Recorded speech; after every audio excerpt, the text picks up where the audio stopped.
Hi friends, எல்லோரும் எப்படி இருக்கீங்க? நல்லா இருக்கீங்களாங்க? இன்றைக்கி வந்து சாப்பாட்டு கோதுமை தான் இன்றைக்கி வந்து நம்ம செய்ய போகிறோம். எங்கள் வீட்டில் எப்போவுமே நைட் ஆனால் வந்து ஒன்று சப்பாத்தியே எல்லாத்தையும் கோதுமையில் உள்ளது என்ன இருக்கோ அதை நாங்கள் செய்வோங்க. இன்றைக்கி சப்பாத்தி செய்யாமல் இன்றைக்கி சிம்பிளாக வந்து கோதுமை அரிசியில் இன்றைக்கி செஞ்சுட்டோங்க. ரொம்ப சூப்பராக இருக்குங்க. இதுக்கு என்ன குழம்பு இருக்கோ நம்ம வீட்டில் மத்தியானம் வச்ச குழம்பே அதே வச்சு சாப்பிட்றலாம்.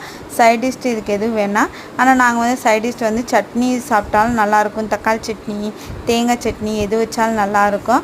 அவங்களுக்கு அவங்கவுங்க டேஸ்ட்டுக்கு ஏற்றாப்புல நாங்கள் எங்கள் வீட்டில் தேங்காய் சட்னி வச்சு தான் இன்றைக்கி சாப்பிட்டோம். நீங்கள் உங்கள் வீட்டில் உப்புமா எப்படி செய்கிறீங்களோ அதே மாதிரி தான் செய்யணும். ஆனால் என்னென்னா நீங்கள் சட்டியில் செய்வீங்க, இது வந்து குக்கரில் செய்யணும், அவ்வளோதான். இது கொஞ்சம் நீங்கள் எவ்வளோ ரவைக்கு எவ்வளோ தண்ணி ஊற்றுவீங்களோ அதோட கொஞ்சம் 2 மடங்கு தண்ணி ஊற்றி ஒரு 5-6 விசில் வச்சுட்டிங்கன்னா சூப்பராக ரெடி ஆயிருங்க.